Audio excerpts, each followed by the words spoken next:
This morning I want to start by talking about something that is near and dear to my heart, and if you know me, you know that I love this thing, and it is baseball. We're in the playoffs here, and I'm not trying never to get into the weeds with things people aren't really going to understand, and there's a reason why I'm specifically going to focus on this just for a little bit. But did you ever wonder how an individual becomes a Major League Baseball player?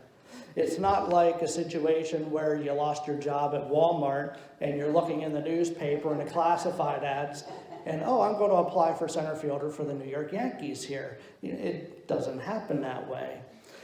These players literally have to devote much of their lives from the time they're literally probably 2 or 3 years old, in their living room. Their dads put the bat in their hand for the first time, a little wiffle ball bat, hitting a plastic ball off a tee, and then they graduate from that, and then they move to a bigger bat and all that kind of stuff. They hone their skills year after year, and being the best doesn't happen overnight. They go from the T-ball to Little League to teeners to junior varsity to varsity. I probably missed some levels in there. It seems like it can be complicated at times. Then if they're good enough, they get signed on to a college and they play college ball. Then they get drafted by a big league club, but you're still not at the majors at that point. Typically, they start you out in the minor leagues. Then you start in low A ball and rookie ball, and there can be 5 or 6 or more levels of the minor leagues until you're finally knocking on the door of the major leagues. So this is a process that most of these men have begun, like I said, when they're 2 or 3 years old, and it typically takes them to their 20s or so until they actually get to put on a big league uniform. So really, all they know is baseball. And the question I would ask is, all that commitment worth it? Well, it is a tough question. I guess if you're one of the lucky few that becomes a millionaire, then yeah, it might be worth it. But this is the reality that once a player makes it to the major leagues, 1 out of every 5, 20% of those is out, their career is over after 1 season. They don't even make it past a big league season. Maybe it's injury, maybe it's a number of different things. Then maybe some of them try to go back to the minor leagues and work up with another team, and worse yet, maybe you're completely out and you're bagging groceries or stocking shelves at Walmart again. Now, if a player is fortunate enough to avoid injury and they get, lack of a better word, lucky — I don't ever like using the word lucky, but in the generic sense, the average major league career last 5.5 seasons. So you're putting probably 20 to 25 years of preparation into 5 years of performing at the highest level.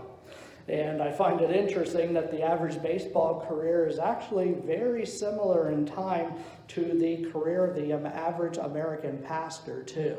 5 to 6 years is about the average of what someone that does what I do does it. But it leads to the question I'm trying to get at here. What is a man to do when he realizes he cannot effectively perform at the big league level anymore? What should a man — he's probably in his early 30s by this point — what does he do when he can't do what he loves anymore? And that's put on the uniform and either throw the ball or hit the ball or whatever. And that's something that he has devoted his entire life to doing. Many guys simply aren't ready to give it up at that point. I mean, in your early 30s, your life isn't even half over if you live to be an average age. But physically, they may not be able to cut it. It's scary to leave behind something that you love and you've done and devoted so much time to, and then you move on to the unknown. Therefore, some of these men, they become coaches or managers, and they've learned a lot over the years. So then they realize they may have an opportunity to train the next generation.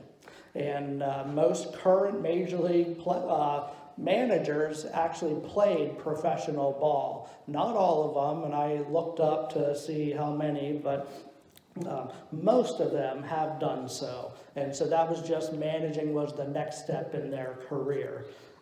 Playing professionally typically is a strong prerequisite to becoming a big league manager.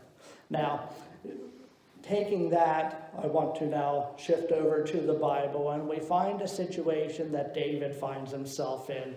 He is getting old now, and we've been looking at this series for all the summer, and I think two more messages and we'll be done with him and move on to something else. And he is up in age. Things are different now than they used to be.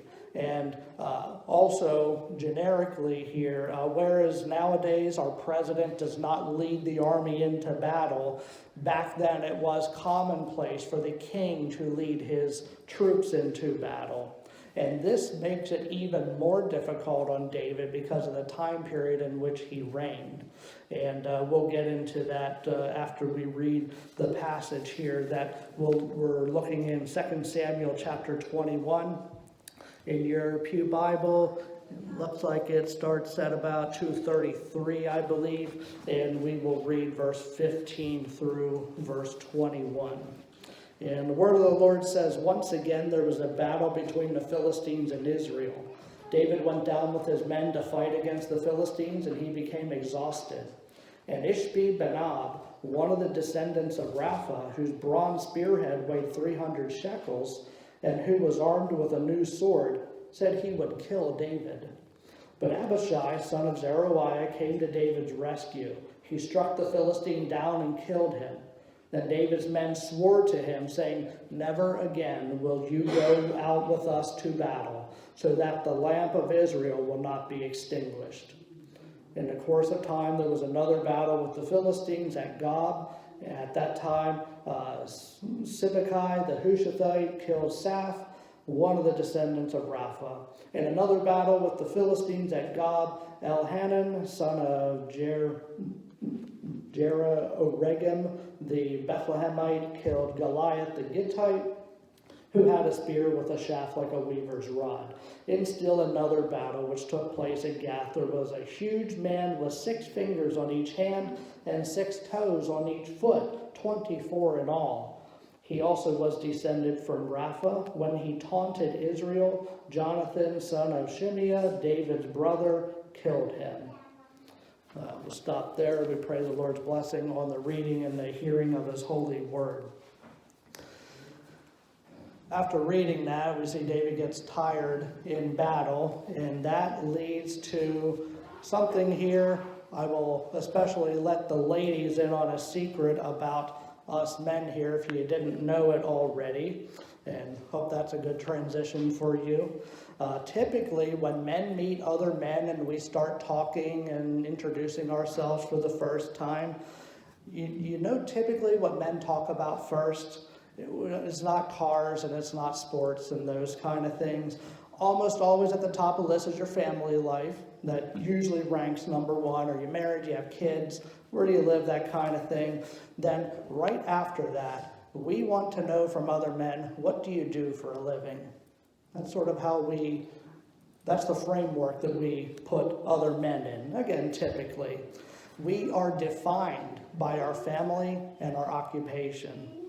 And some men say, I'm a manager, I'm a businessman, I'm a business owner, I'm a salesman, I'm an electrician, I'm a pastor.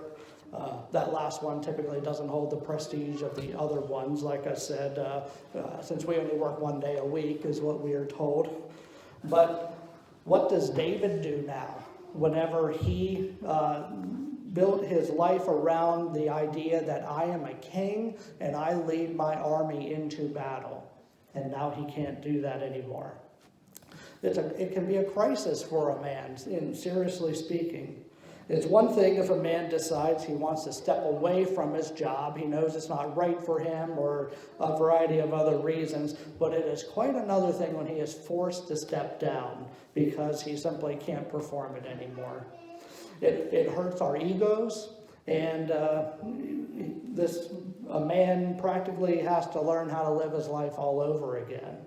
Now, of course, none of us here are kings or baseball players, but one day we may find ourselves in a situation where we can't do what we want anymore, and we need to learn to deal with it. We need to deal with the situation that God's given us. And maybe you've already been down that road in your life, and maybe it's still a struggle for you. Before we're done today, we will address both kinds of people, though, those who have been down that road and what to do, and those who see it on the horizon someday. But for now, I want to look at a concern that many have when they work so hard for so many years at something that's dear to them, and they realize that they have to give up the reins to someone else. People often wonder, will it be in good hands? Are these young whippersnappers that they're now hiring to take over after I retire, are they going to be able to handle everything I've been able to do? And you don't want to see all your hard work go to waste and be dismantled. There can be a little bit of ego involved, admittedly, but there could also be just genuine concern for the well-being of the organization going forward.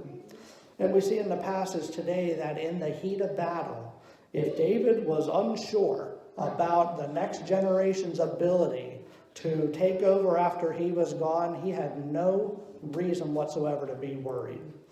David grew tired in the middle of battle, and it almost cost him his life.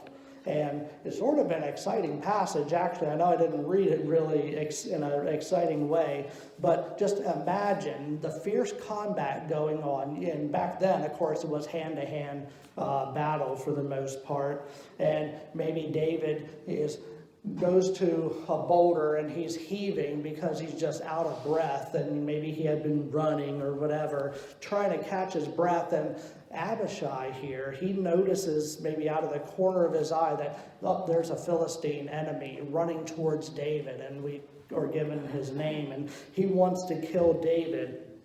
So imagine the bragging rights that this Philistine man would have. He can say, I killed the king of Israel, who has been their archenemy for so many years. And that would finally avenge the death of Goliath. And as an aside, there's another Goliath mentioned here, not the same one that David killed a long time ago.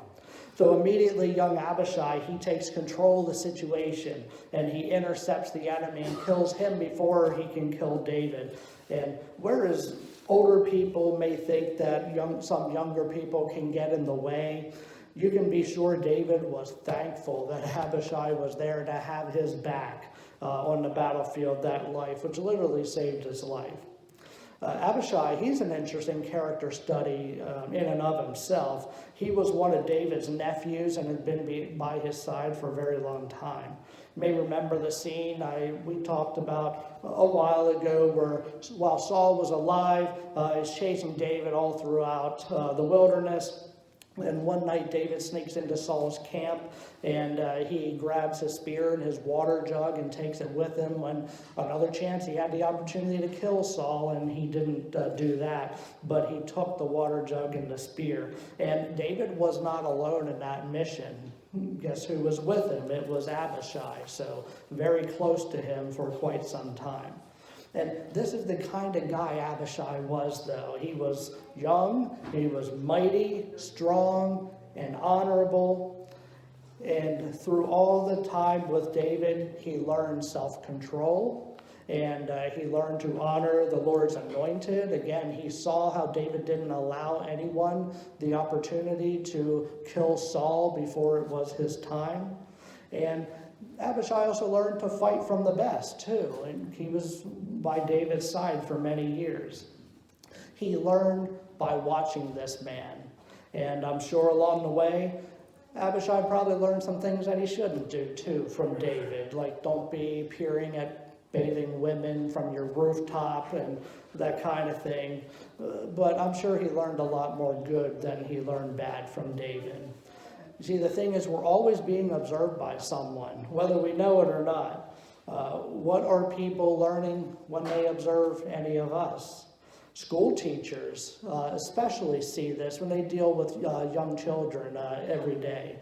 It's a shame, and I've spoken with teachers who say it's such a shame when elementary school a child uses a curse word. Okay, they don't even know the meaning of this word, but they heard it somewhere, and the teacher's pretty sure they know where they heard it, probably in the home. So they are learning from everyone around them, soaking things up like a sponge. And they are also learning what it means to be a Christian, for instance, by watching Christians and seeing how they act.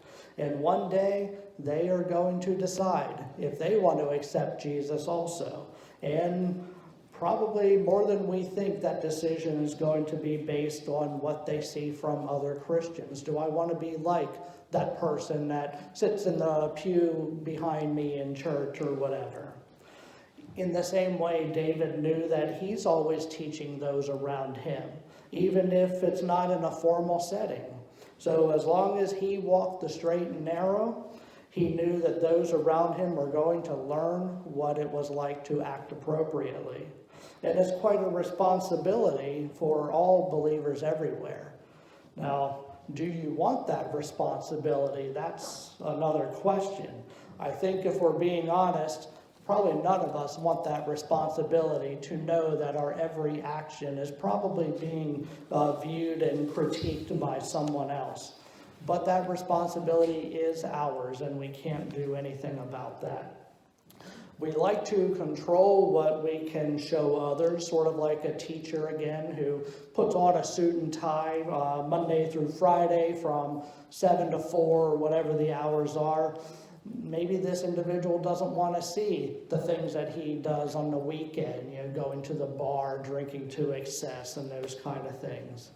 But when people choose to live a lie, sooner or later, it almost always happens that they get exposed. And when it's a Christian believer especially, fake Christians tend to get exposed too.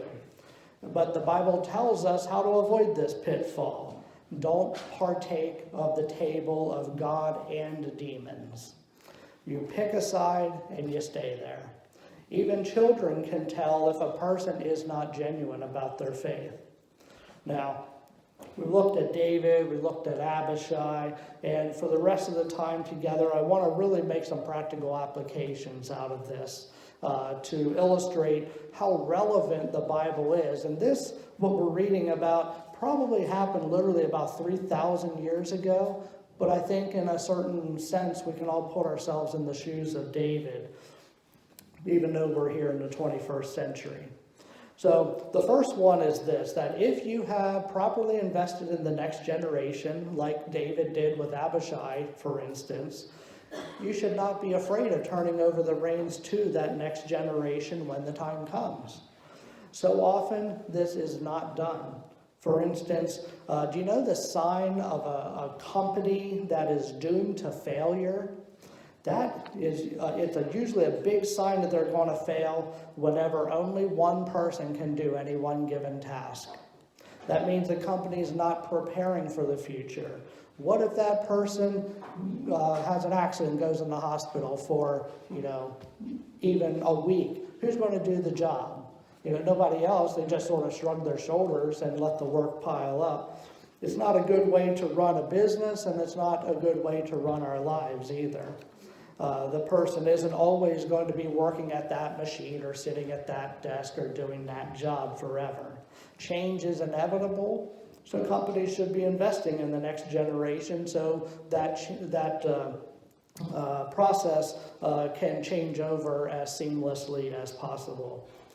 Something else to consider is sometimes when it seems like you're lost, you still win. And that was the case with David. He got tired in the middle of battle, and if not for Abishai, he probably thought, I'm going to be dead out here. I can barely move. I'm just, breathing and heaving and all that. He thought he was good as dead, I'm sure. However, it was through his failure in battle that he actually saw the evidence that he was successful prior in his life by training up his men well to have his back when he needed it the most. That is a major victory for David that he didn't see until he was ready to be killed. Some people act like the world's going to fall to pieces if I don't live forever because they think nobody else can do what I do. And the fact is, the world didn't stop turning when David died, and we probably would rank David in much higher significance than any of us here. Yet the world still continued to turn, and the next generation did take it from there. On to another practical suggestion is don't be afraid to follow God's lead if he changes the work that he has for you. Now, nowhere is it written that God only ever has one job for any given person once you become a Christian believer. Sometimes people act like that, but that is not the case. People act like there's only one type of work that I can do for God, and that's it.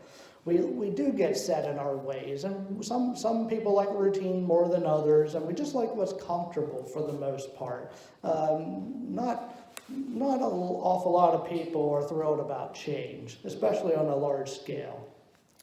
So some experience this when they retire.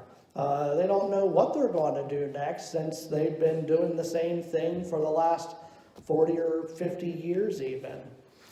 So they just don't want to let it go.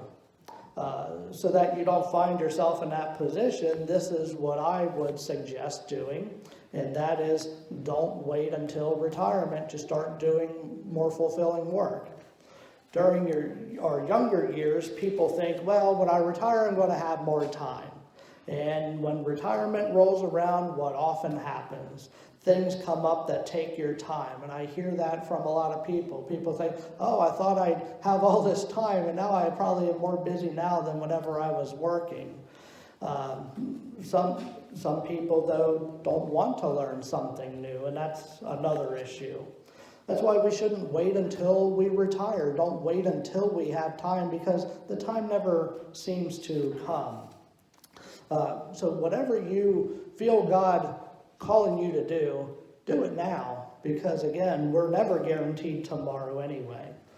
People don't want to start something new, typically when they get older, but wouldn't it be nice to devote more time once you're retired to something you're already accustomed to doing, whether it's volunteering at a food bank or whatever the case is. That way you won't experience this crisis of having to learn something at a higher age. On the other hand, there may be, and I know there are some out here who are retired, and maybe you think you're like David and you're too tired, you can't do any more.